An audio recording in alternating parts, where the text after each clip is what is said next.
And three, two, one.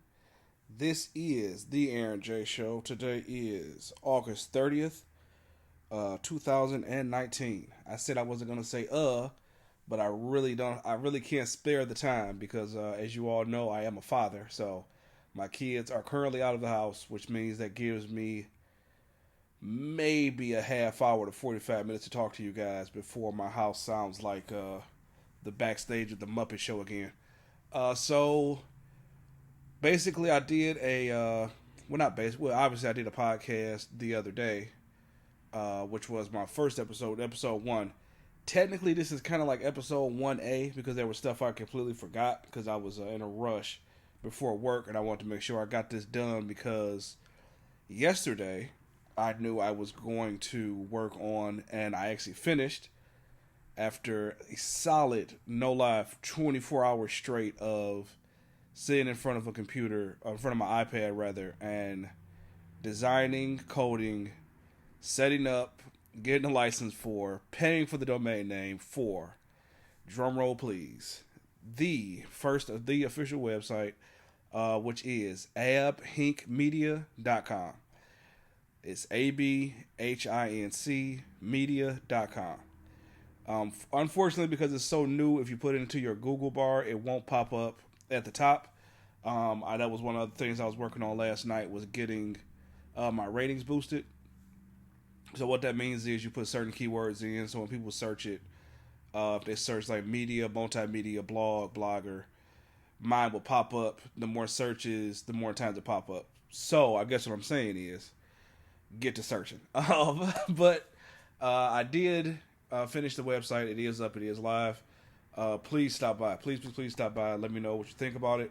I do take feedback. However, I do clap back very savagely if it is negative feedback. I'm not one of those people who just let the comments go. I definitely have no issue getting down into the muck with you trolls. So just a fair warning on that one.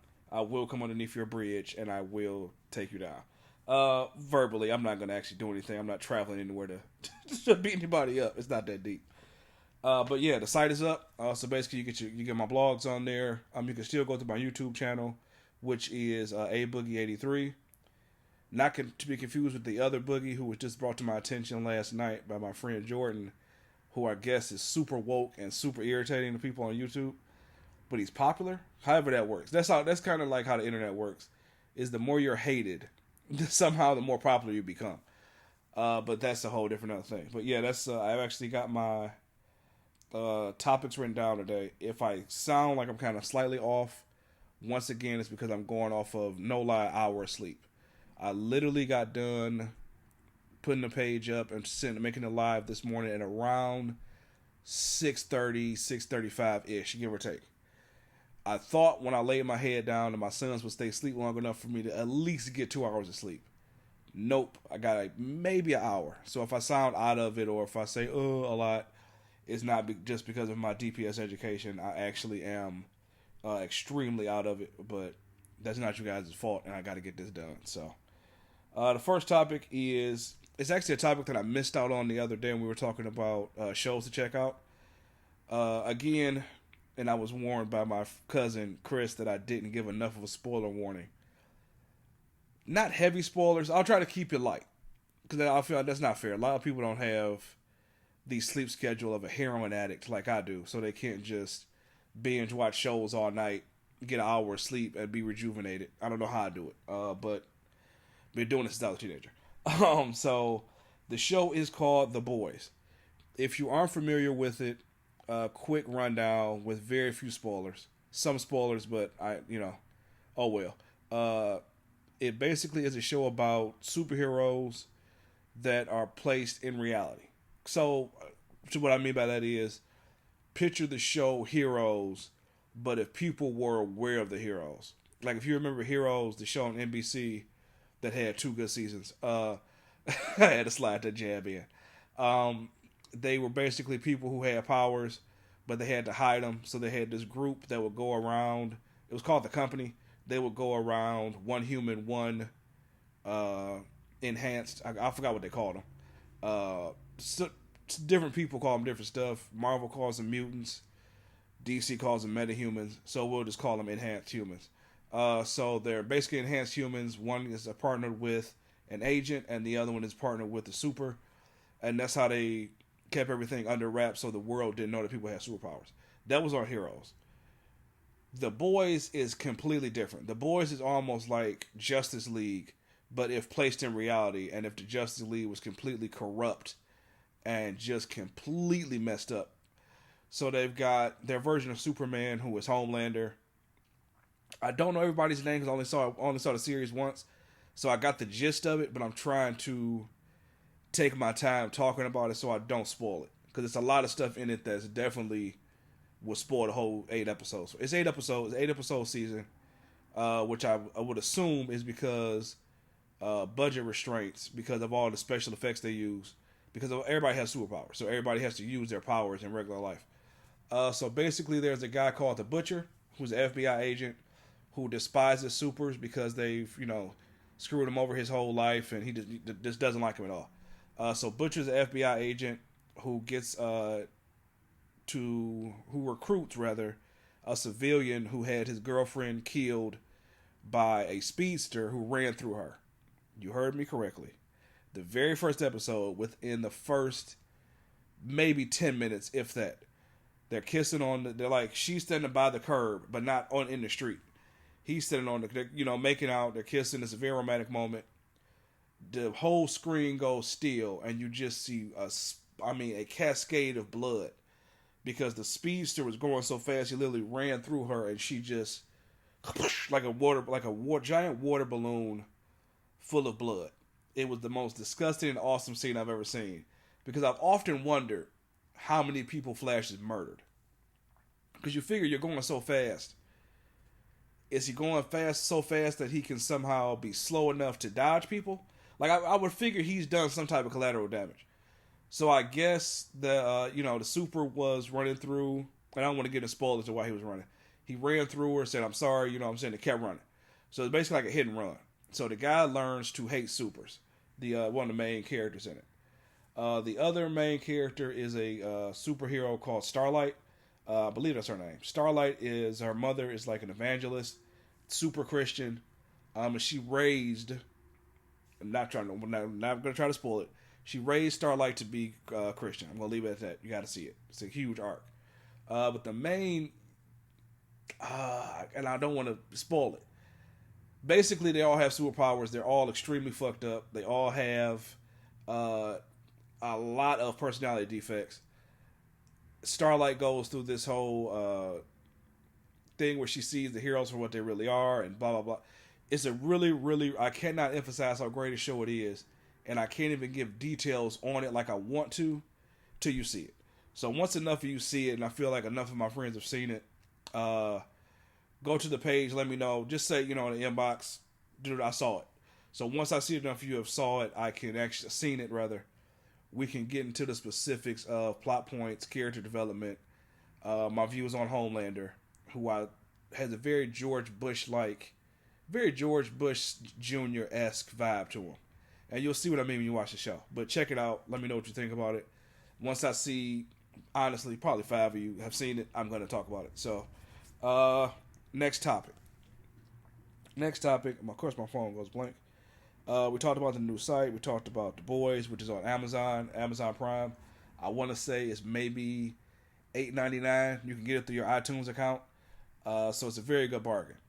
Speaking of good bargains, so I looked on the Facebook the other day, and Disney is offering, if you sign up with their D23 fan club, or if you did sign up rather, you can get the first couple months of their service for $3.99.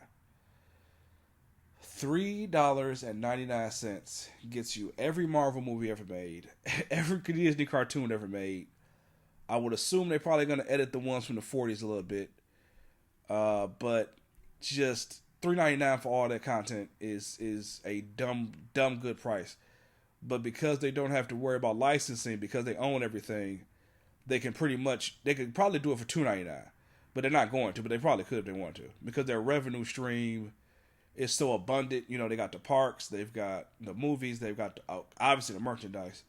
Just they're doing big things out here. They literally cannot go wrong. And that is a segue, folks. So I was discussing with my cousin last night, or early this morning, rather. I want to say about 4 o'clock when I was still up doing the web page and fine tuning it and tweaking it and changing some stuff. Of course, I'm promoting one of my cousin's photography company, which is PJ Visuals. It'll be a link in the comment section, and it's also a massive link on the website for him and some other people.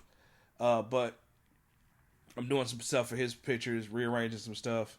He wanted his watermark on it so I could steal his pictures, which I understand. So I had to go back in, shut the site down, retool it, put it back up. It was a whole thing.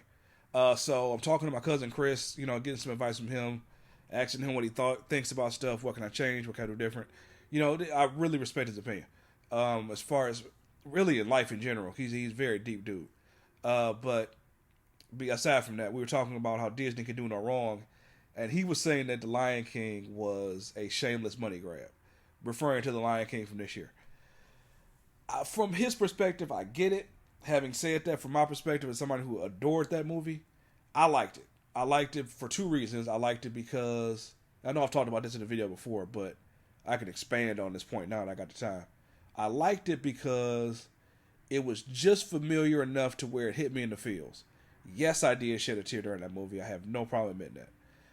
So it hit me in the feels. It has a very deep emotional connection to me because my aunt took me to go see it when it first came out. I was the last person in my household, cousins, to go see it because I was still in school, because I was in this progressive school that had me in school in August. So I finally get to go see it. I'm watching it, and I'm just blown away by it. It's the writing, the animation it was one of the last true good, like well-made 2D animated movies. Probably only the only one that comes close to it, in my opinion, maybe Hunchback of Notre Dame, which in my opinion is, out of that just murderer's row of Disney classics that they released from 89 to about 99, 2000. Honestly, I feel like they hit their crescendo with Animal. I forgot it's a name for it again. My brain is like literally on E. Anthropomorphic. It's a word that I can't pronounce right now because my tongue is going down. But basically, animals that appear to have human qualities. So anthropomorphic. I want to say that's it. We're gonna go with that. Screw it. So like movies like Bambi and stuff like that, where they really were pushing human emotion through animals, but they still remain animals. It's something only they can do well. That's what they do, I feel like, the best. People say they're fairy tales. I don't like their human characters, except for Hunchback of Notre Dame. Hunchback of Notre Dame, I feel like they nailed it with their humans, background design. It was like Beauty and the Beast on steroids as far as animation went. The subject matter, really heavy subject matter. I don't know who was asleep at the wheel in there. What word am I thinking of here? I don't know who was asleep at the wheel in their department, in their standards department, because there's literally a scene where the guy threatens to burn a girl at the stake if he doesn't choose her. It's really religious, but it's a really deep movie. If you have not seen Walt Disney's version of Hunchback of Notre Dame, I highly recommend it. I highly recommend being high while you watch it too, because it's even better. But I highly recommend it. It's a great movie. Lion King, though, I felt like they had hit that's when they hit their mark. That's what they could do no better as far as animals emoting human emotion while still maintaining their animalistic nature. That is why I love this movie so much.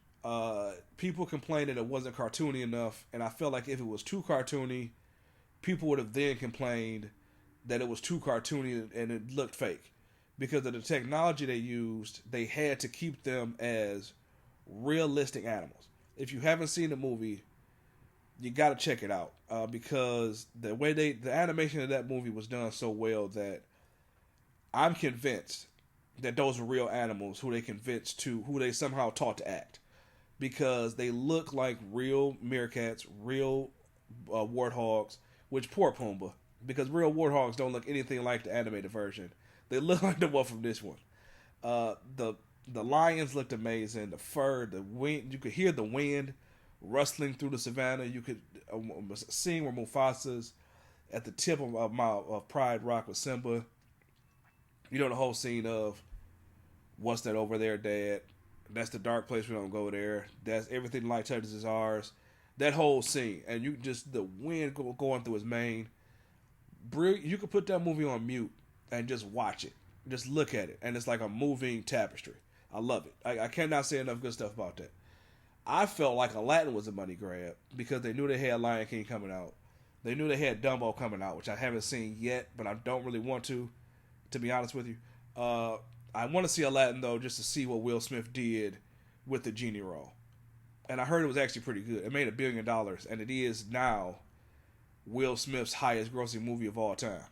So, go figure on that one. But back to my original point, we were discussing that Disney could do no wrong. And I said that Disney could literally produce a cartoon or animated movie where Goofy the dog just took a massive shat for an hour and a half on film, and it would make no less than $1 billion. That's how they've hit a stride this year that I've not seen. They've hit a stride in 1 year with 5 movies that have grossed $1 billion worldwide. The last time they were on a streak like this was from, like I said, from 1989. 88 if you want to include Who Framed Roger Rabbit, which I do. Because that would be that's referred to as the Disney Renaissance. Is the period from 1988 till some would say 2000 with Tarzan. I disagree. I say it ended with Hunchback. That was their last one. That was their benchmark. That's when they should have stopped for a while. But they didn't. They kept going. Because you feel like you got the hot hand, so you keep going. Then Shrek came out, and people's taste in animation changed for a little while. But then they came back with Frozen years later. No, actually, Tangled was their comeback, and then Frozen just cemented it. But I digress. So we were talking about how they could do no wrong, and they really can't because they're rolling on all cylinders. I would hope that they get this Spider-Man stuff figured out because it really would be a shame. I do like Tom Holland as Spider-Man. I feel like he's the best Peter Parker we've had ever. As a Spider-Man, he's kind of whiny, but I guess that's his role because he's young. He's a younger Spider-Man. He's not like the older ones, how they were in other movies when he was in college and had graduated and was, a man playing Spider. He was Spider-Man. He was a man. So I do like Tom Holland. I really enjoy his. He has fun with the role. You can tell him and just about everybody involved in Marvel. Unlike with DC, it looks like they're just like, I'm just here. Like that's the vibe I got from Ben Affleck. Was like, yeah, I'm Bruce Wayne. What of it? And he didn't actually care that he was Bruce Wayne. Versus the Marvel movies where they live that shit. Like they live those roles and they keep themselves up. They're always in high spirits. They love those roles. They love playing those characters. And it comes to it. It really does show in the films. And it would just be a travesty, I feel like, because you'd have to redo the whole MCU basically because Spider-Man is such a pivotal part now. But I would hope Disney would just take a knee on this one, so to speak. Just take 25%. You were getting 5% of the opening gross. You wanted 30%. People, of course, in the media fabricated it and boosted it up and said they wanted 50%. They knew they weren't going to get 50%. They wanted 30%, which I felt like was fair considering they were doing all the work. And they made the character profitable again. That character was going nowhere when Sony had it, outside of the animated movie they had made. And that was really that movie I feel like only was as popular as it was because Tom Holland's Spider-Man did so well. And because Tom Holland did so well in Avengers, that Spider-Man, the property, became popular again because of the work Disney put into it. So I would just take the 15% Disney, I would say, because you're going to make that money regardless. The streaming service alone is going to make that money. But that's my whole, I love Disney. I could do a whole podcast about how awesome Disney is as a company. So they hit their stride to pivot massively, but not really. I'm a huge Disney fan. I'm also a huge lover of music, of all music, except for country. I refuse to get into it. I probably only like 1 or 2 country songs. It depends if you count Johnny Cash as a country artist, which I don't. To me, he's more folk blues, if I'm being honest. But I do enjoy his song "Hurt," which is obviously the song he remade uh, right before he passed. I like his version of it better than the original, if I'm to be honest with you. And I also like his song about death coming to town, about revelations. I really like that song too. So I guess those are kind of country songs. And I love Thunder Road. I like that song too. I dig that song. Really, but only because I really dig the concept of infidelity and cheating. Like what makes people cheat, what makes people, I like that. That whole concept to me is extremely and there's the next podcast. I'm writing that note down right now. I find that topic to be intriguing of what makes people cheat. The concept of can you love two people? Is love limited to one person? I don't think it is. I think you can honestly love two people at the same time, but you don't want to hurt the one person, so do you cheat? Which to some people are going to say, oh, this is bullshit. No, if you've been in that situation before, you know it's 100% real. You can definitely love two people at the same time. It's not, love isn't regulated to just one person. But put a pin in that one because that's the next one. But I feel like this year for music in general was kind of mediocre up to this point. I mean, you got a great Blood Orange album that came out this year. You had a spectacular Florence and the Machine album that came out last year, I want to say. I want to say it was last year. I really should have probably researched that before I made that statement. I know they just recently re-released their Lungs album, which is their first major studio album from 10 years ago, which has a lot of good songs, a lot of great songs on it. I recommend that one. So I guess this is basically going to be my recommendation for music you should be listening to that came out this summer that I felt, this summer for hip-hop especially, hip-hop has been taking a real dive. Like if Drake wasn't releasing songs or Kendrick or a few other individuals, rap was basically just one-hit wonders that all literally sound the same because they use the same damn producer. When Drake uses the same producers as everybody else, the music still sounds Drake-ish, if that makes any sense. So, obviously, you can tell I'm a Drake fan. So, Drake released Care Package, which I thought was great. I haven't listened to Future's album, excuse me, as of yet. I'm going to, just for the sake of not being biased. Port of Miami 2. Port of Miami 2 was probably the biggest disappointment to me in the summer. I know people are going to disagree with that, and I encourage the discussion or the debate. I didn't like it. I didn't like it because here's what happens. I feel like the internet, or maybe mainly Facebook and Black Twitter, they get a hold of something and they hype it up to heaven.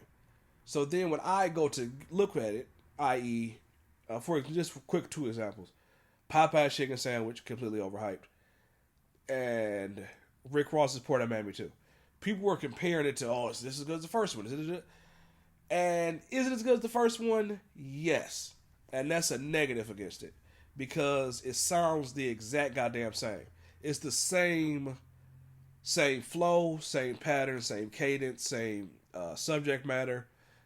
Damn near same features. Just he really stuck to what made him who he was, which I can't fault him for. If something is making you money, why then would you change it because some music snob like me thinks you should change? That's stupid. So it really sounds like his other albums. I mean, as far as the cadence, subject matter goes, features, the standard features. I'm looking at it right now. You got Swiss Beats, Meek Mill, Jeezy, John Legend, Drake, Lil Wayne, and I think the only person that's newer on here is Dej Loaf. And a few other people who I don't know, to be honest with you. But his album was Drake. It's for a Rick Ross. It was a Rick Ross album. That's not really the best way I could put it. It wasn't anything different. It wasn't anything spectacular. It was the same Rick Ross album you'd have gotten 4 years ago. It just came out this summer. I think that would be the low point.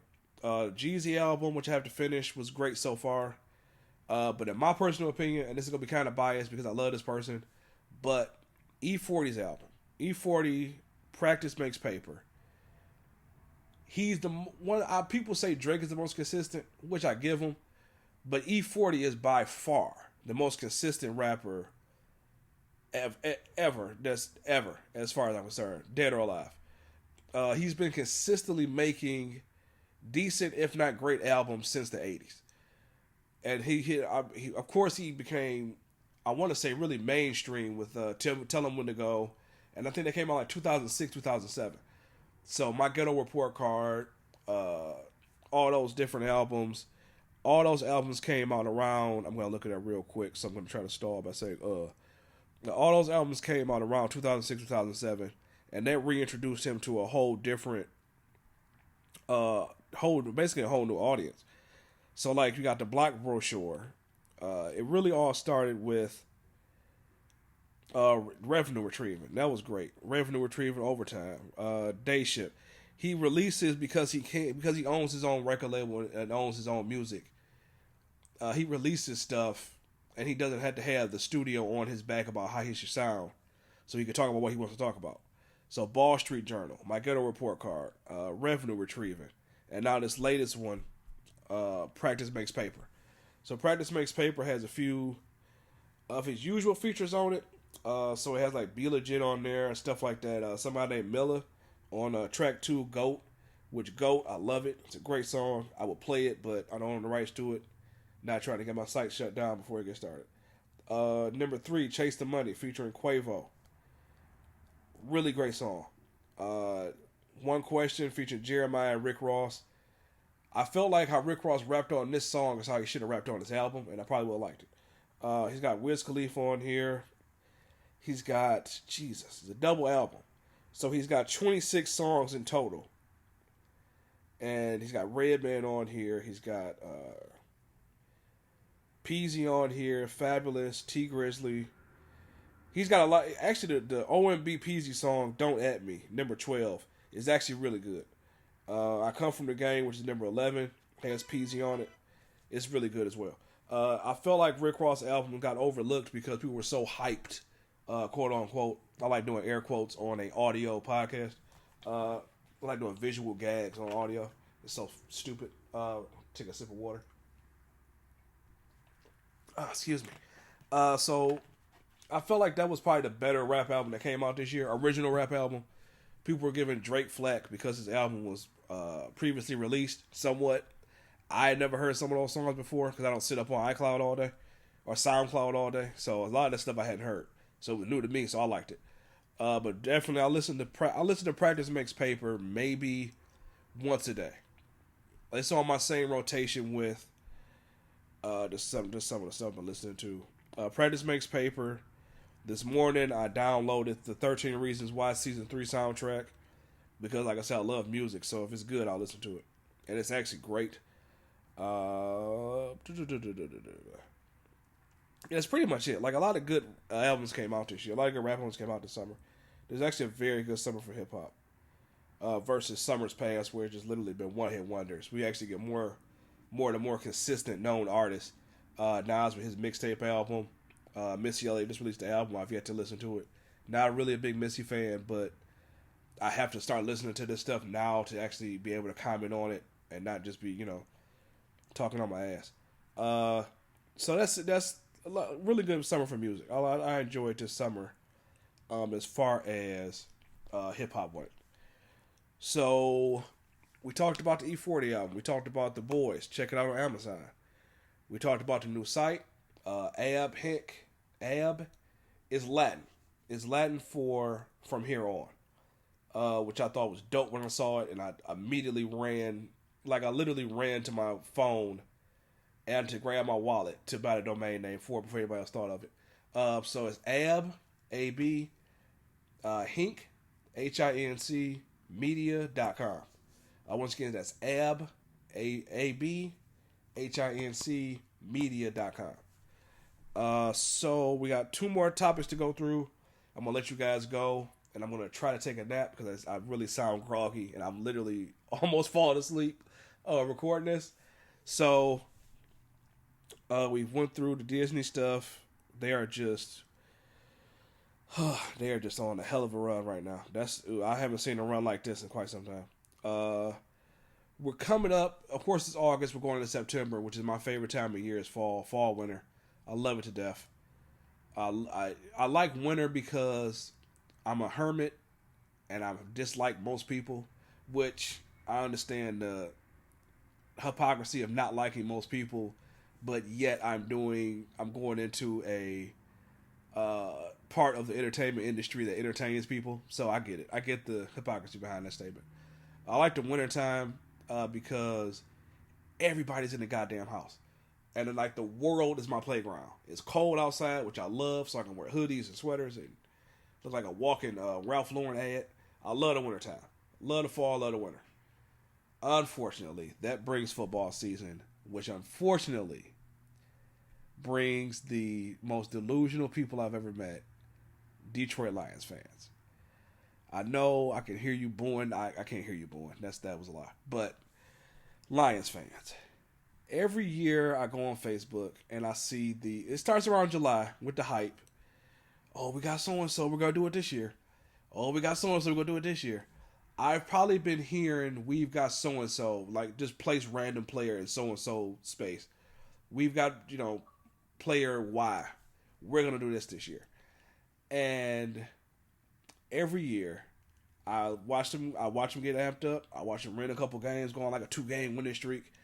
Then they come with we're going to make it this year. We're going to the playoffs. Old Stafford's going to take us there. And it never happens. It never comes to fruition. And I don't want to say give up because that's not how faith works. Faith is believing in something against all odds that is going to be better. That's faith. That's hope. Hope is, that's not faith, that's more hope. Hope is against all evidence to the contrary, all physical evidence you can see, something better is going to happen. So from that standpoint, I get it. I myself was a lifelong, I've been a Lakers fan since they got Kobe. I've loved Kobe Bryant. Actually, when he retired, I really completely stopped watching basketball, to be honest with you, like that. I'll watch it near playoff times to see what's going on, but that's really it. I have no. That's another topic. But with Lions fans, they're not as bad as Detroit Tigers fans because with the Tigers, I can at least say, in my lifetime, I've seen them go to the World Series and win it once, and I've seen them actually go to and compete twice. So there's that. I've seen the Tigers succeed and go to the playoffs. I've seen it happen with my own 2 eyes. 4 eyes, gotta wear contacts. But I've seen it from the concourse at Comerica Park. You know what I'm saying? I've seen, Verlander throw. I've seen it. I've witnessed it with my own 2 eyes. In my lifetime, I've only witnessed the Lions be successful relatively once. Some would say a couple seasons ago when they went to the first round of the playoffs and got beat by the Cowboys. I don't count that. The year that they won with Barry and made it to the damn near to the Super Bowl was probably the most successful season, and I was maybe 9 then. So let that sink in. I'm 36 now, and the last time the Lions were a true, relevant football team, I was 9 years old. And people still, every year since then, when they sorry, we're going to do it. We got so-and-so. We got Calvin Johnson. Nowhere. We got Ndamukong Suh. Nowhere. We got who else do they have? We got Tate. Nowhere. We can just get Stafford another. I think the Lions' main issue is ownership. The fans aren't the problem. It's the ownership. The ownership literally does not give a shit about the fans. And the fans are too in love to realize it. Detroit Lions fans are basically like that girl we all know who dates a bum. Like, she's in love with him, loves his stinking draws, He sits around and plays 2K and Madden all day, uses her car, doesn't put gas in it, drops her off at work, late, comes to pick her up, late if he comes at all. Just a real piece of shit. His cell phone's in her name. Just a dirtbag that doesn't give a shit about her. But somehow, she just like, I'm going to come home tomorrow and he's going to change. He's going to be different. I see something in him. And it just breaks my heart because I have so many Lions fans that I know who I love to pieces, who I would literally, maybe not die for, but I definitely get maimed for them. I definitely take a bullet for them. Not a fatal shot, probably like an in and out or a graze, but I take something for them. I'll take a bullet for them nonetheless. Maybe a light graze on the shoulder. I'll let somebody wing me for them. That's how much I love them. But I just feel bad for them because every year they hope against hope against hope that this team of just subpar football players gets them to the promised land. As long as Thomas Brady is drawing breath, he's going to be the giant on the mountain. He's the Titan. He's the Colossus in the desert you have to get by. And good luck. He is the equivalent to who's okay. Raise your hands. Who's all seen the first Never Ending Story? When Atreyu has to go through the desert, the two giant colossi, the two giant statues are there, and if you walk past them, their gaze will shoot you, evaporate you. That's Tom Brady. Like, except it's just one of him, but you have to sneak past him. Occasionally, you get somebody to sneak past him, but just it's not gonna happen. So the Lions, I feel like they got that uphill battle. Then you've got to deal with the fact that they can't come to grips with the fact of Matthew Stafford is probably the most overrated football player I've ever seen in my entire life. I want to say Eli Manning, but he won 2 Super Bowls. He beat my Patriots. He would be the person that I was referring to that got past the statues. Twice. That's that goofball son of a bitch. Beat my beloved now I'm mad again. That son of a bitch beat my Patriots not once, twice. He foiled a perfect season. The season they had Moss was the most perfect season any team. It looked like somebody was playing a fucking video game every week. That's how great that team was. If you're not familiar with how great the Patriots were when they had Randy Moss during that season, I implore you, look it up on YouTube and tell me you won't fall in love with Tom Brady after that. That team, one toss Moss. That team was I'm mad all over again. I got to calm down. But Matthew Stafford, they overpaid this fucker to do nothing. Like, I don't get it. People are like, oh, he does, statistically speaking, he does great. Well, statistically speaking, you fuckers haven't been to a playoff in damn near 6 years now. And you haven't had a string of winning seasons since the 90s. So, let's back off to statistically he's great. Yeah, but for what, to what end? It doesn't get you anywhere. He still gets you to the cusp of going to the playoffs and, whiffs it. Or somebody else on the team whiffs it and fucks up. So I don't understand this love of, I don't know what people see in the Lions. Maybe they see something I don't. And I guess I got to put it that way. Maybe they see something in that team that I'm just not seeing. Because all I'm seeing is hapless losers who literally phone it in. They literally collect a paycheck. They literally show up to collect their paychecks and wear free uniforms and have people cheer them for doing the bare minimum. It would be like if you had a kid who got F's every year, but one year managed to squeak out a 2.5 report card or 2.5 GPA. He consistently gets a .500 GPA, and 1 year achieves a 2.5. And you're like, oh, he's going to Harvard. Like, is he? Is he Yale bound? Really? Because he seems like a fuck up. But I don't get it. Maybe somebody in the comment feed or pull me aside and explain it to me without using the word Matthew Stafford and statistics. But I don't see it. I don't get it. You had Barry, you ruined his career. Calvin Johnson ruined his career. I don't get what people see in Matthew Stafford. He's not that great. I would suggest picking a different team. I jumped on the Patriots, thankfully, right before Tom Brady became Tom Brady. I was a Patriots fan. So I've been a Patriots fan since '99. So the people can't say the whole bandwagon bullshit because I've been a fan of theirs when he was on the bench. So kick rocks on that one. But I feel bad for you guys, and you're gonna still love them. They're gonna put together a string of wins, 3 wins in a row or something like that, go into the bye week, come back out and start stinking the joint up. It's just more power to you guys. Like I said, I got people, my family, people who I love that I consider to be family, who just are enamored with that damn team, and I don't get it. I don't see it. But like I said, it's just like the girl who dating a bum who's in love with him. Maybe it's not for me to understand. Maybe it's just not for me to get, which I guess, but I don't see it. Let me see what These are all preseason games. So it looks like starting their first game is against the Cardinals. That's probably a win. Chargers, maybe. Eagles, maybe. Chiefs, possibly.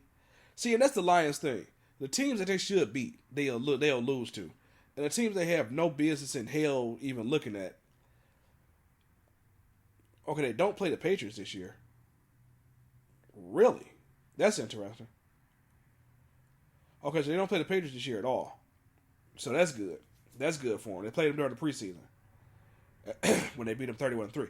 But that's okay. So they I take back what I said. As I look over their schedule,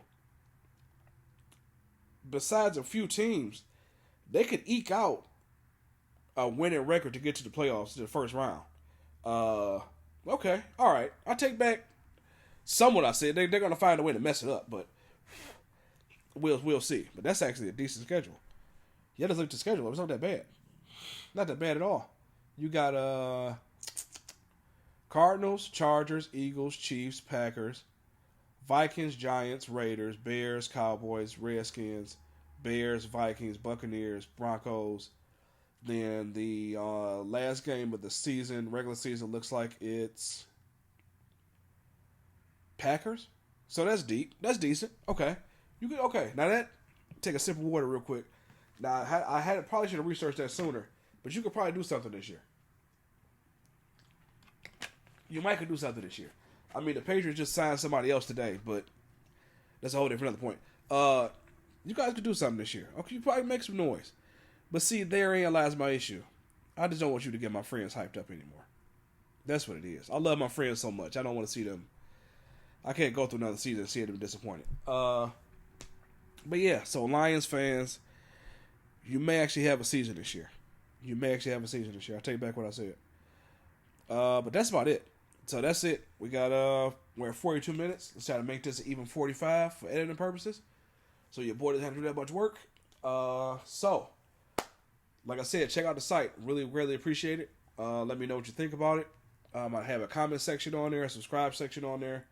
You can hit us up through our email, which is abhincmedia@gmail.com. Once again, that's abhincmedia@gmail.com. You can hit me up that way if you got any topic ideas. If you want to tell me how I'm a fucking idiot, don't know football, that's fine. My teams always win. So that's fine. If you want to, tell me that Rick Ross's album was great, I'll listen to your delusions. I have no problem with that. But yeah, that's pretty much it. I legit think I nailed every topic I want to deal today. The Boys, check it out. Amazon, I would offer you my password, but I don't know you like that. 13 Reasons Why Season 3 soundtrack. Check that out. If you like alternative music, like I do, huge Florence and the Machine fan, huge M83 fan, huge fan of music in general. Like, I love it. Listen to music.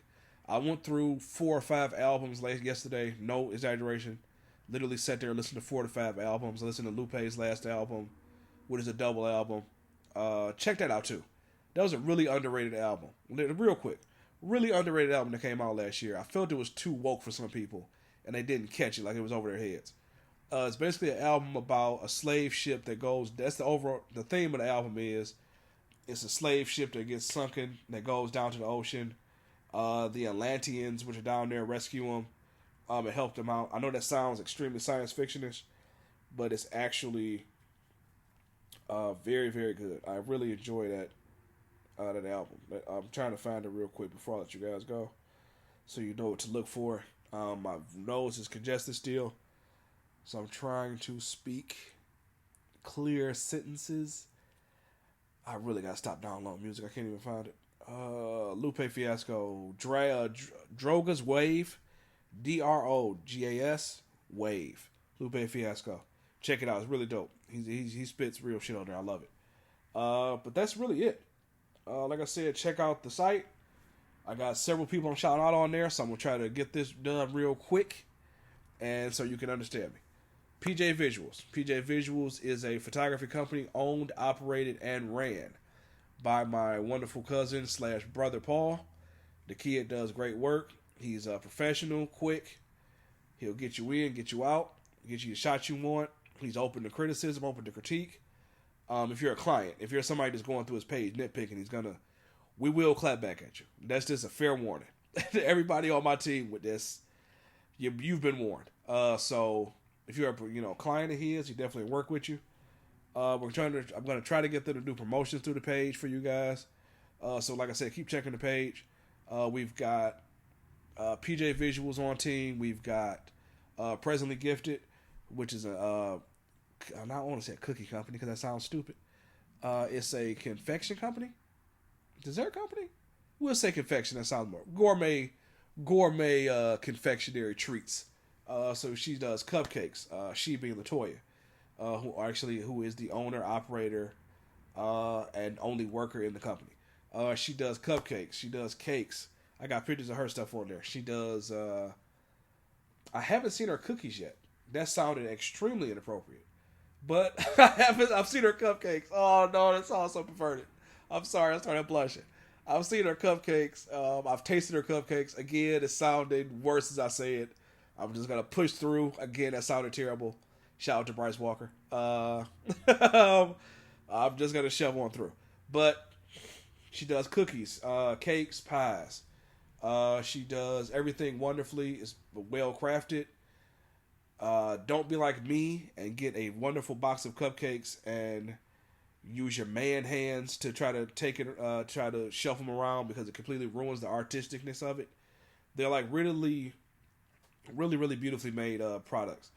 On the other side of that, we have my other friend Darlene Akins, who unfortunately does not have her site up yet, but you can go to my site. I do have her email address on there, which I forget at the time.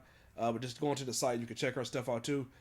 She does just wonderful cookies. I've never seen cookies done like that in real life. I mean, you see the shows on Food Network, but her and Latoya both don't use that fondant nonsense overly. They don't overly use it. It's just strictly for artistic purposes, which I feel like if you ever had the fondant cakes, it's really thick, like frosting that doesn't taste like frosting. It almost tastes plasticky. They don't overuse it. They use it strictly for aesthetic purposes. Like I said, I'm explaining a visual on audio, so go to the site, check it out. What else? I legit think that's it, folks. I'm gonna let you guys go. I'm gonna go clean my nose out and attempt to take me a little nap before I go work out. But it's wonderful talking to you guys. Like I said, check the page out. I'm gonna try to do. This is episode 2. I'm gonna try to have episode 3 and 4 up next week. I figure 2 episodes a week is good enough because that gives me time to get material, that gives me time to get everything together, and so I'm not rushing. This one you'll notice I was able to actually speak longer about the subjects. So progression. It's all about progression. That's what I told my cousin last night. If I can get better with each podcast, if I can stop having my nose stuffed up, that'd be awesome. But like I said, like, share, subscribe. Please tell a friend. Go to PJ Visuals on Instagram. Check him out. Go to Presently Gifted _ at the end on Instagram. Check her out. Like I said, Darlene's main source of promotion is probably through the website. So go to abhincmedia.com. You would go through the blog section, which is in the menu bar, which has my blogs on there. It has promotional work on there. It has their pictures is on there, so you see what they could do. So PJ Visuals, Presently Gifted, Darlene Akins Gourmet Treats, and I of course have been the Aaron J. It was wonderful talking to you. I look forward to talking to you on the website, which is connected to our Facebook page, which is ABHINC Media. That's our Facebook account we have. Talk to us on there. You'll see different topics. Today's topic was, what did you all think of 13 Reasons Why Season 3? We all know how I felt about it. I loved it. I hated Ani. She's the worst. It should have been her instead of Bryce. Whatever. Yes, I would rather see a rapist live than see Ani on one more episode. Yeah, I said it. Check that out. I've got another question on there about fur sandals. Who came up with that shit? And why? And why can't I shoot them? People who wear them. Fur sandals. Thankfully, with fall coming up, that fad's going to be out of here. So, happy to see it go. So like I said, check it out. Different courses on there. Some stuff I'm forgetting. I loaded that page up this morning. Check it out. And peace and love. I'm out. Oh, baby. You are so talented. And they are so dumb.